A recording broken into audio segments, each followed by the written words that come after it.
শুরুটা ঘোরের সঙ্গেই হয়েছিল, কিন্তু পরের ব্যাপারগুলো নয়। একটা সময় যখন বুঝতে পারলাম আমার দুই বাহুর মধ্যে যে রয়েছে সে সাথী নয়, অরুন্ধতী, তখনও কিন্তু আমার আলিঙ্গন শিথিল হলো না। একটা পুরুষ মানুষের সমস্ত রকম লকলকে কামনা লালসা নিয়ে সমস্ত কিছু মনুষ্যত্ব বাদ দিয়ে জেগে রইল শুধু একটা বিচিত্র জীব। সে যে কি লজ্জা সাথী, সে যে কি লজ্জা। আর এই এতগুলো বছর আমি নিজেকে শুধু এই বলে প্রবোধ দিয়েছি যে সব আমার ঘুমের ঘোরে, জ্বরের ঘোরে, বিকারে ঘটেছে। এগুলো কিছুই আমার সজ্ঞানে ঘটেনি। মিথ্যা, মিথ্যা, মিথ্যা, মিথ্যা।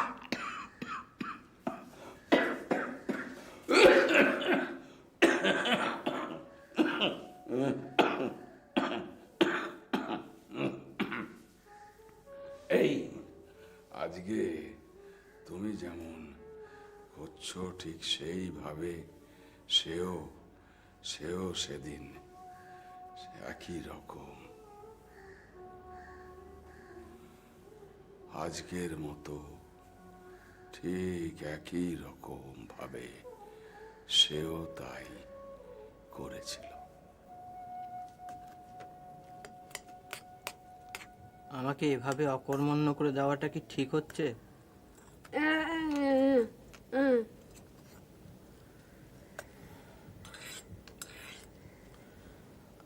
আর পারছি না।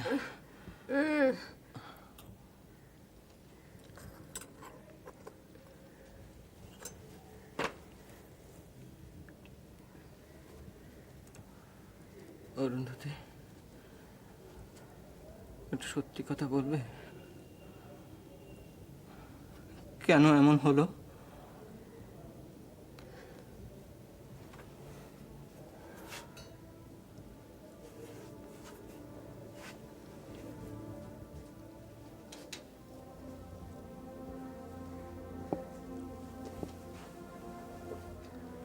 আজ এ প্রশ্নের উত্তর আমি চাই। আমরা কেউ আজ এড়িয়ে যাব না।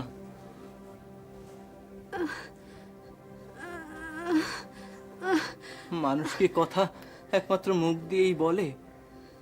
তুমি কেন আমাকে এভাবে বাঁচিয়ে তুলছো? এ যে তোমারই সর্বনাশ।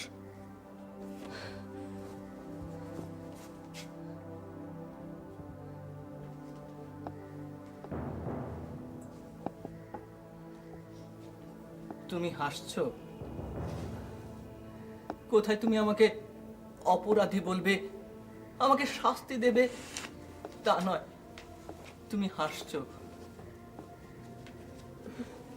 জানো অরুন্ধতী, সেদিন কিন্তু আমি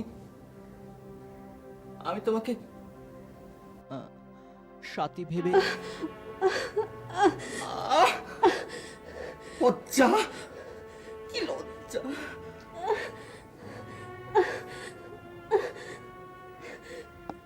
কি বলবো তোমাকে? আমাকে ক্ষমা করো, যা করেছি ভুল করেছি এসব বলবো? আমি তো জানি এই অপরাধের কোনো ক্ষমা নেই।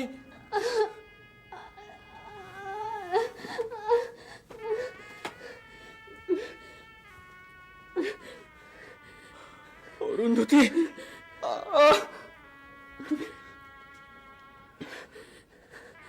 তুমি আমাকে শাস্তি দাও, তাহলে আমি যে আমার মধ্যে শামুকের মতন কেবল গুটিয়েই যাচ্ছি। কেন তুমি আমাকে শাস্তি দিতে পারছো না? বলো কেন পারছো না? কেন? দেখো এইভাবে দুটো হাত নিয়ে আমার গলাটাকে এইভাবে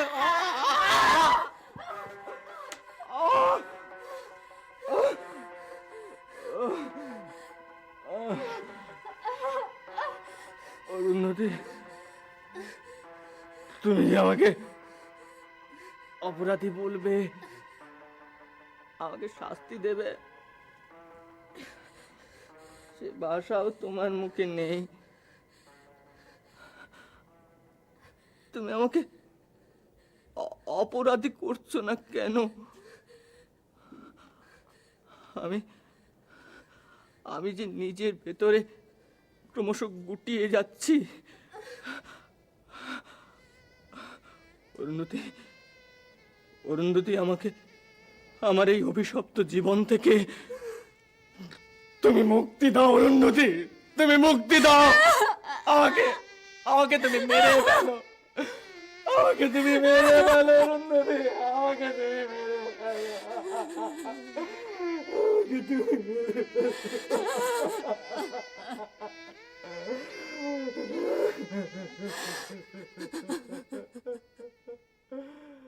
যা ছিল অন্যায় একসময় তাই যুক্তিগ্রাহ্য বলে মনে হলো। আমি তোমাকে ভুলে গেলাম। ওই বোবা মেয়েটি আমাকে বাধ্য করলো তোমাকে ভুলে যেতে। ভালোবাসার যে কোনো বাঁধা ধরা নিয়ম নেই তার একবার প্রমাণ হলো। আমি অরুন্ধতীকে সাথী নয়, অরুন্ধতী হিসেবেই গ্রহণ করলাম। বলে ফেললে তো, মনের কথা বলে হালকা হলে, কিন্তু একবারও তো ভাবলে না এই কথাগুলো শোনা আমার পক্ষে কতখানি দুঃখজনক।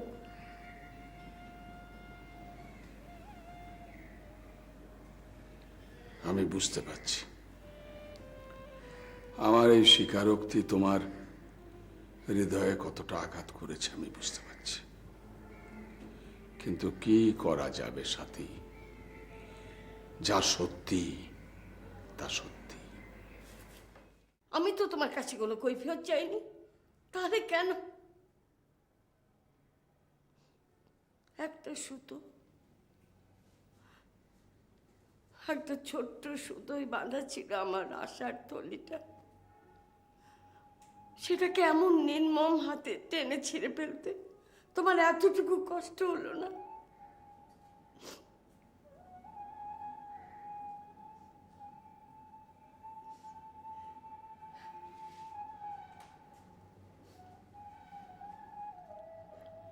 আমাকে ক্ষমা করো সাথী,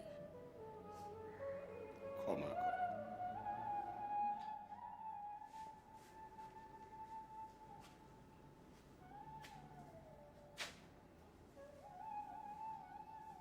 আমি যে হাল ধরে বসে আছি,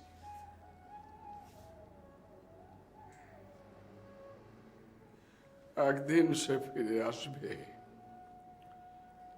এই আশায়।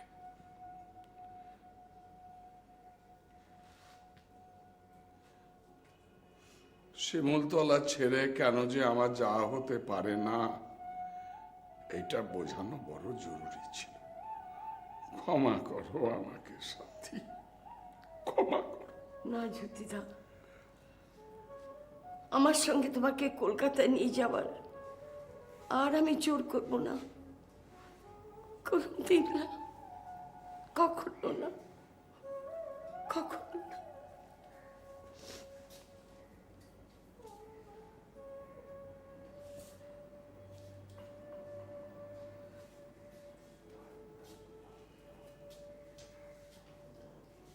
তবে একটা কথা ভেবে দেখো,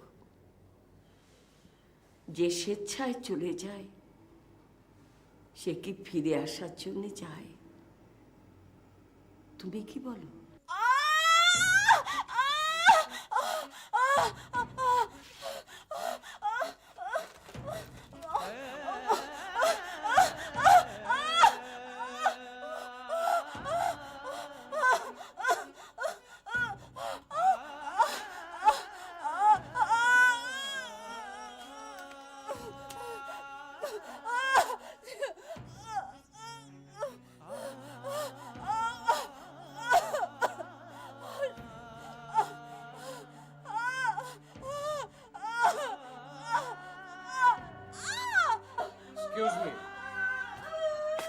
ডক্টর রায়, আপনার লেট হচ্ছে দেখে আমি এই ডিসিশন নিয়ে ফেললাম। ইটস অলরাইট, বাট মানে হঠাৎ এরকম টার্ন নিল কেন? সেটাই তো বুঝতে পারছি না। সকালবেলা তো ঠিকই ছিল, হঠাৎ করে টার্ন নিল। ওদের ফিটাসে নিয়ে গেছি, বুঝতে পারছেন। এক সেকেন্ড, নার্স সেকেন্ড ইঞ্জেকশনে পুশ করুন। আর তাদের টেবিল রেডি করুন, বুঝতে পারছেন? ওকে ডক্টর।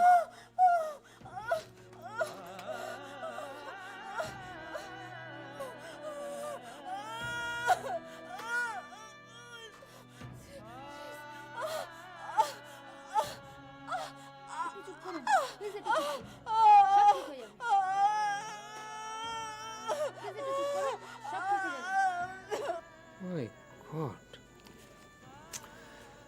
এরকম একটা ঘটনা ঘটে গেল, কে রেসপন্সিবল হবে? হসপিটাল অথরিটি কি এক্সপ্লেনেশন দেবে? বলুন, আপনি বলুন। না না, আপনি এত এক্সাইটেড হয়ে যাবেন না। এখন যা হবার তো তা হয়েই গেছে। এখন শর্মিলাকে কি করে বাঁচানো যায় সেটা আমাকে দেখতে হবে। ঠিক আছে, আপনি চিন্তা করবেন, আমি যা করার করছি।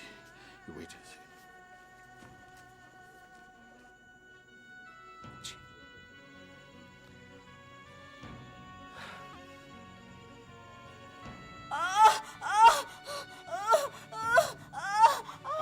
শর্মিলা, শর্মিলা প্লিজ, শর্মিলা, শর্মিলা প্লিজ, শর্মিলা, দেখো দেখো দেখো দেখো, শোনো শোনো, রিল্যাক্স রিল্যাক্স রিল্যাক্স।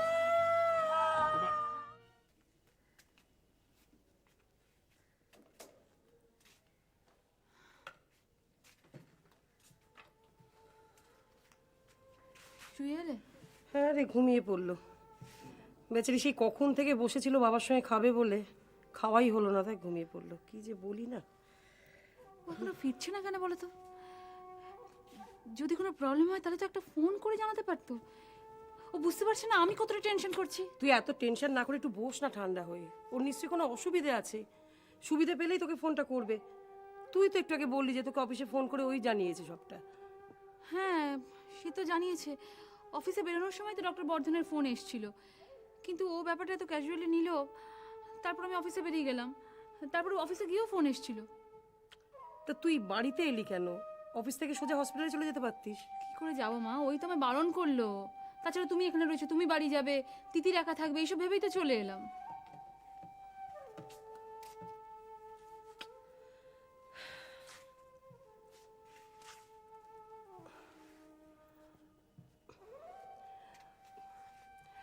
তুই কেন এত চিন্তা করছিস? কিছু হয়নি, শর্মিলা তো আর জলে পড়ে নেই।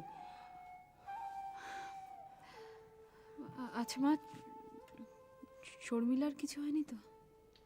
আরে না রে বাবা, কিচ্ছু হয়নি। তুই এত টেনশন করছিস, এত ইয়ে করছিস, দেখবি হয়তো কিছুই না, নর্মাল ডেলিভারি হয়ে গেল। তোর আমার না ভালো লাগে না আর। আচ্ছা তাই যদি হবে তাহলে তো ডক্টর বর্ধন স্পেশাল কল করতো না? আমার মনে হচ্ছে মা, প্রেগন্যান্সি নিয়ে কিছু কমপ্লিকেশন অ্যারাইজ করেছে।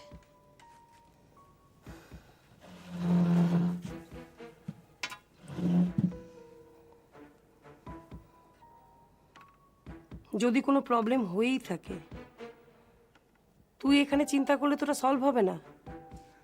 ওখানে নক্ষত্র আছে, কিছু একটা ব্যবস্থা তো করবেই। ঘড়ির কাঁটার দিকে দেখো, এতক্ষণ হয়ে গেল একটা ফোন নেই। আমার একটা অন্য ভয় করছে। আবার কি ভয়? আমরা তো সবাই বাচ্চাটার কথা ভাবছি। বাচ্চার মায়ের কিছু হয়ে গেল না তো? না না, শর্মিলার কিছু হয়নি, কি হবে? তুমি বুঝতে পারছো না মা, ও সেদিনকে বোনকে নিয়ে এসেছিল না, সেদিন ওকে দেখে আমার ঠিক লাগেনি। তারপর তো ইউরিন টেস্টে ধরা পড়লো ওর অ্যাকিউট জন্ডিস। এবার ভাবতে পারছো এই অবস্থায় জন্ডিস। এই তুই চুপ কর তো।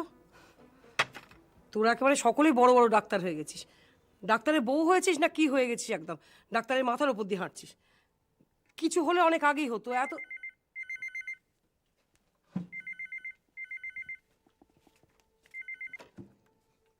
হ্যালো,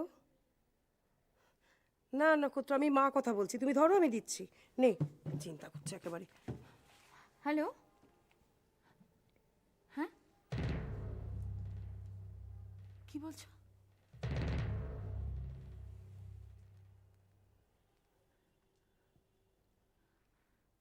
কি হয়েছে? আপনি বলুন ডাক্তারবাবু, শর্মিলা ঠিক আছে তো? না না না না, শর্মিলা ঠিক আছে, শর্মিলা ঠিক আছে। ও ঠিক সময় আমার কাছে চলে এসেছিল, আমি সঙ্গে সঙ্গে অ্যাডমিট করিয়ে দিয়েছিলাম। তাহলে তাহলে এত কিন্তু কিন্তু করছেন কেন স্যার? দুলাল, আমি একটা অন্যায় করে ফেলেছি। অন্যায়? আপনি আর অন্যায়? কেউ যদি তুলসী তাম হাতে নিয়েও বলে স্যার, আমি এ কথা বিশ্বাস করব না। দুলাল, আমি তো তোমাকে নিজে বলছি। আসলে এমন একটা অবস্থায় শর্মিলা আমার কাছে এসেছিল যে আমি যে তোমার কাছে এসে জেনে যাব সে সময়টুকু আমার ছিল না। আর একটু দেরি হলে হয়তো শর্মিলাকে বাঁচানো যেত না। স্যার, শর্মিলা যে আপনাকে কি চোখে দেখে আপনি জানেন না। আপনাকে স্যার ও বড় ভাইয়ের মতোই শ্রদ্ধা করে। আপনার অধিকার আমার অনেক আগে। আপনার হয়তো মনে নেই স্যার, আমার মনে আছে। শুধু আপনাকে খুন করব এই ভয় শর্মিলা আমার কাছে সে ধরা দিয়েছিল। ওসব কথা থাক তোমার। আসলে আমার নিজেরই কিরকম সব গুলিয়ে যাচ্ছে। আমি কি করে বলবো তোমাকে? আমি বুঝেছি ডাক্তারবাবু, আপনার এই কিন্তু কিন্তু ভাব দেখি আমার বুকের ভেতরটা ছ্যাক করে উঠেছিল। আপনি বারবার শর্মিলার কথা বলছেন, অথচ ওর পেটে যেটা বেড়ে উঠছে তার কথা বলেন না কেন স্যার? আমি ঠিক বুঝেছি ডাক্তারবাবু। দুলাল, আমার কিছু করার ছিল না। আমি তোমার কনসেন্ট ছাড়া শর্মিলার অ্যাবর্শনের অর্ডার দিয়েছিলাম।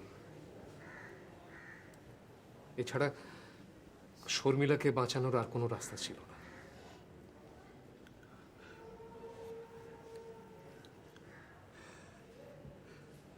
সব সব আমার দোষ স্যার।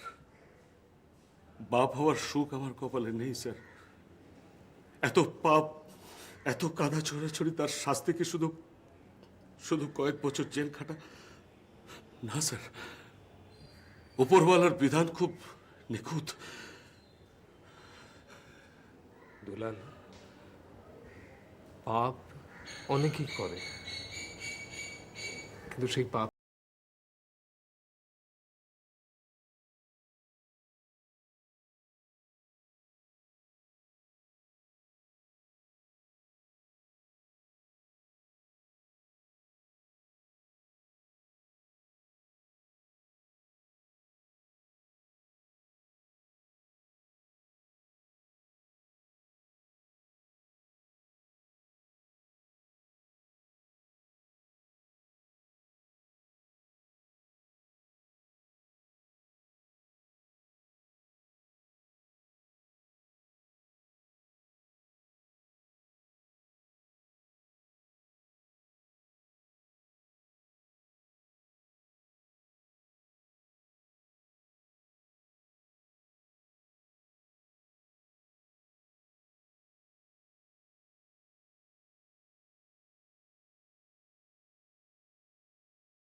কি স্বপ্ন?